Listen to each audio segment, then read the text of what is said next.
नमस्कार, capital TV Uttar Pradesh में आपका स्वागत है और मैं आपके साथ प्रिया बिष्ट। हरियाणा में कांग्रेस की हार के एक दिन बाद अखिलेश यादव ने यूपी में बड़ा दांव खेल दिया है। जहां हरियाणा चुनाव रिजल्ट के ठीक बाद अखिलेश यादव ने 6 सीटों पर अपने प्रत्याशियों का ऐलान कर दिया है, जिसके बाद कई सारे सवाल खड़े होने लगे हैं। सपा उम्मीदवारों की लिस्ट आते ही कांग्रेस तिलमिला गई है, भड़क गई है और गठबंधन टूटने के कयास जो कई वक्त से लगाए जा रहे थे उनको और ज्यादा बल मिलता दिखाई दे रहा है। तो क्या कुछ है पूरा मामला, सब कुछ आपको हमारी स्पेशल स्टोरी में विस्तार से बताते हैं। उपचुनाव से पहले होगा बड़ा खेला, अखिलेश यादव ने लिस्ट की जारी। सपा की लिस्ट से तिलमिलाई कांग्रेस, क्या यूपी में टूटेगा इंडिया गठबंधन? समाजवादी पार्टी ने यूपी में होने वाले उपचुनाव के लिए 6 सीटों पर प्रत्याशियों का ऐलान कर दिया है। सपा ने हरियाणा में विधानसभा चुनाव संपन्न होने के अगले ही दिन प्रत्याशियों का ऐलान किया। सपा के इस कदम से यूपी की सियासत का पारा हाई हो गया है। अब अलायंस को लेकर आशंकाओं का दौर शुरू हो गया है। माना जा रहा है कि हरियाणा विधानसभा चुनाव में कांग्रेस की हार का असर यूपी उपचुनाव में पड़ सकता है। इन सीटों पर प्रत्याशियों को उतारने की वजह भी सामने आई है। सपा नेताओं का कहना है कि सभी 6 सीटों पर समाजवादी पार्टी भाजपा को हराने में आगे रही है। बाकी 4 सीटों पर कांग्रेस पार्टी से बातचीत चल रही है। विधानसभा की 10 सीटों पर जल्द होने जा रहे उपचुनाव में इंडिया गठबंधन बीजेपी को धूल चटाएगा।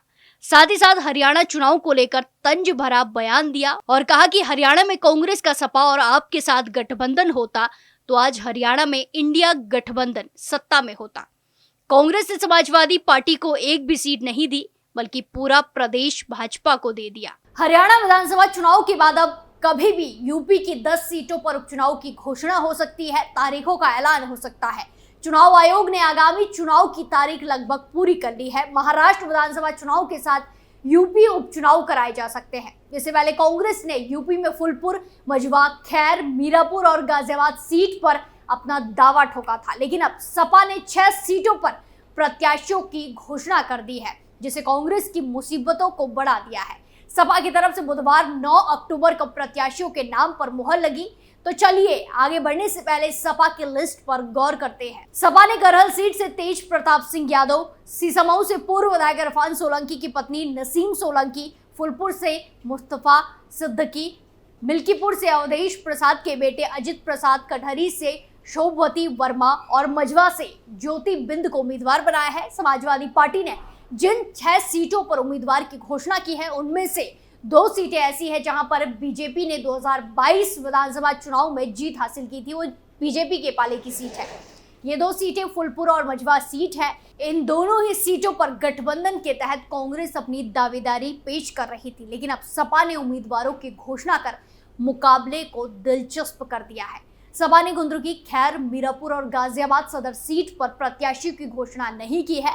सपा सूत्रों के मुताबिक अगर कांग्रेस एक सीट लेने को राजी नहीं होती है तो सपा अकेले ही सभी सीटों पर मैदान में उतरेगी। ऐसे में अब कहा जा रहा है कि सपा के इस फैसले से कांग्रेस नाराज हो गई है, तिलमिला गई है। कांग्रेस का कहना है कि अखिलेश यादव ने उम्मीदवारों के नाम घोषित करने से पहले उनसे बातचीत नहीं की। कांग्रेस सपा के साथ मिलकर यूपी में उपचुनाव लड़ना चाहती थी। सपा ने जो सीटें पर अपना दावा ठोका है, कांग्रेस इन 6 में से 2 सीटों पर लड़ना चाहती थी। कांग्रेस के प्रदेश अध्यक्ष अजय राय खुद मझवा सीट से चुनाव लड़ना चाहते थे। राय हाल ही में मझवा सीट से प्रभारी भी घोषित हुए थे। वहीं यूपी उपचुनाव में कांग्रेस की डिमांड 5 सीटों पर लड़ने की थी, लेकिन अब अखिलेश ने 6 सीटों पर नामों की घोषणा कर कांग्रेस के अरमानों पर पानी फेर दिया है, बड़ा झटका दे दिया है। वहीं कहा तो ये भी जा रहा है कि आने वाले दिनों में अखिलेश यादव कुंदरुकी और मीरापुर सीट पर भी अपने प्रत्याशी घोषित करेंगे। सपा कांग्रेस के लिए सिर्फ गाजियाबाद सदर सीट छोड़ने के मूड में है। वहीं एक सवाल ये भी है, उपचुनाव में कांग्रेस को कॉन्फिडेंस में लिए बिना अखिलेश यादव ने उम्मीदवारों के नाम की घोषणा आखिर क्यों की है? कहा जा रहा है कि अखिलेश यादव हरियाणा में सीट न मिलने और महाराष्ट्र में पेच फंसने की वजह से ये दांव खेल रहे हैं। अखिलेश की पार्टी महाराष्ट्र में कम से कम 12 सीटों पर लड़ना चाहती थी। हाल ही में पार्टी की तरफ से कांग्रेस को लिस्ट दी गई। कांग्रेस ने अब तक इस पर अपना कोई ठोस आश्वासन नहीं दिया है। इसमें सपा भी अपना दांव खेल रही है। शुरुआत करहल से करते हैं। ये सीट सपा के राष्ट्रीय अध्यक्ष अखिलेश यादव के कन्नौज से सांसद बनने की वजह से खाली हुई है। इस सीट पर अखिलेश यादव ने अपने भतीजे तेज प्रताप यादव को टिकट दिया है। मैनपुरी से सांसद रह चुके तेज प्रताप यादव की एक पहचान ये भी है कि वो लालू प्रसाद यादव के दामाद हैं। लोकसभा चुनाव के दौरान तेज प्रताप यादव भी किसी भी सीट से टिकट चाह रहे थे, लेकिन अखिलेश ने उन्हें टिकट नहीं दिया था। अब वो विधायकी लड़ेंगे। वहीं सीसामऊ सीट से सपा ने पूर्व विधायक इरफान सोलंकी की पत्नी नसीम सोलंकी को प्रत्याशी बनाया है। सीसामऊ सीट से लगातार 3 बार विधायक रहे इरफान सोलंकी को कई मामलों में सजा मिली हुई है। इस वजह से वो अयोग्य करार दिए गए हैं। अब उनकी पत्नी नसीम सोलंकी के कांधों पर परिवार की राजनीतिक विरासत को बढ़ाने का जिम्मा दिया गया है। पिछले दिनों ही नसीम सोलंकी ने सीसामऊ में अपने चुनावी कैंपेन की शुरुआत की थी। मझवा सीट से सपा ने डॉक्टर ज्योति बिंद को प्रत्याशी बनाया है। ज्योति बिंद की पहचान यह है कि वो पूर्व सांसद रमेश बिंद की बेटी है, जो कि मझवा सीट से 3 बार विधायक भी रहे हैं।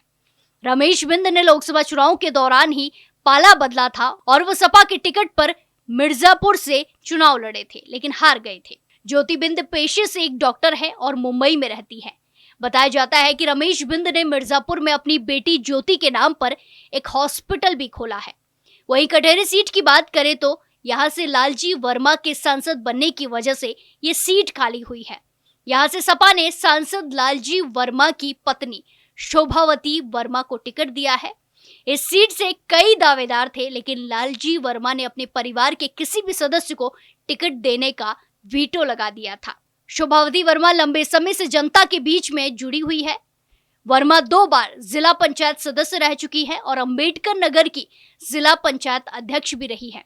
10 सीटों में से सबसे अधिक चर्चित मिल्कीपुर सीट पर भी समाजवादी पार्टी ने प्रत्याशी का ऐलान कर दिया है। इस सीट से अयोध्या के सांसद अवधेश प्रसाद के बेटे अजित प्रसाद को चुनावी मैदान में उतारा गया है। अयोध्या से चुनाव जीतने की वजह से अवधेश प्रसाद सपा के पोस्टर बॉय बन गए हैं और सपा की कोशिश है कि एक बार फिर अवधेश प्रसाद के जरिए बीजेपी को अयोध्या में पटखनी दी जाए। हालांकि मिल्कीपुर की लड़ाई सपा के लिए सबसे कठिन नजर आ रही है। वहीं सपा ने फुलपुर सीट से मुस्तफा सिद्दीकी को अपना प्रत्याशी बनाया है। प्रतापपुर से विधायक रह चुके मुस्तफा सिद्दीकी को 2022 में भी सपा ने फुलपुर से ही प्रत्याशी बनाया था, लेकिन वो 3000 से कम वोटों से चुनाव हार गए थे। 5 महीने पहले ही मुस्तफा सिद्दीकी के बेटे का इंतकाल हो गया था। उनको सांत्वना देने खुद सपा प्रमुख अखिलेश यादव पहुंचे थे। फिलहाल सपा ने 4 सीटों कुंद्रकी, खैर, गाजियाबाद और मीरापुर सीट पर प्रत्याशी का ऐलान अभी नहीं किया है। हरियाणा विधानसभा चुनाव के बाद अब कभी भी यूपी की 10 सीटों पर उपचुनाव की घोषणा हो सकती है, तारीखों का ऐलान हो सकता है।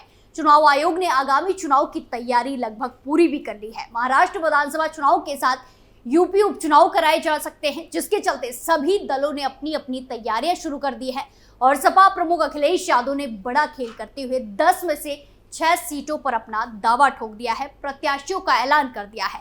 ऐसे में कहा जा रहा है कि समाजवादी पार्टी के उम्मीदवारों की लिस्ट सामने आने के बाद कांग्रेस नाराज हो गई है। कांग्रेस का आरोप है कि हमसे बिना पूछे सपा ने उम्मीदवार उतार दिए हैं। दूसरी तरफ कहा जा रहा है कि एक सीट पर अगर कांग्रेस मानती है तो ठीक है, वरना सपा समाजवादी पार्टी अकेले चुनाव लड़ेगी। अब दोनों पार्टी के रुख को देखते हुए लगता है कि यूपी में उपचुनाव से पहले बहुत जल्द इंडिया गठबंधन टूटेगा। इस पूरे मामले में आपकी क्या राय है, कमेंट कर जरूर बताएं। स्पेशल स्टोरी में आज के लिए इतना ही, फिर पेश होंगे नए मुद्दे के साथ। बाकी तमाम खबरों के लिए देखते रहिए कैपिटल टीवी उत्तर प्रदेश। नमस्कार।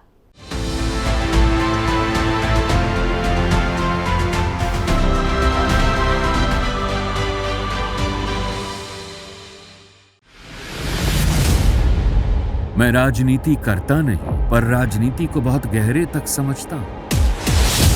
मैं लोगों के बीच रहता हूं, लोगों के मन को अच्छे से जानता हूं।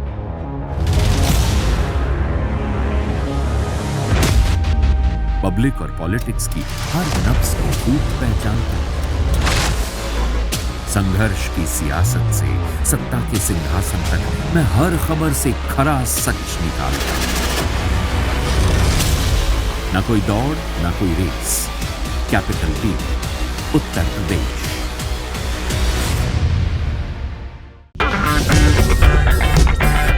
अगर आपको हमारा वीडियो पसंद आया हो तो इसे लाइक करें, हमारे चैनल को सब्सक्राइब करें और हाँ, बेल आइकन दबाना ना भूलें ताकि आप तक हमारे वीडियो की नोटिफिकेशन पहुंचती रहे। आप अपना सुझाव हमें कमेंट बॉक्स में दे सकते हैं। हमारे साथ जुड़ने के लिए शुक्रिया।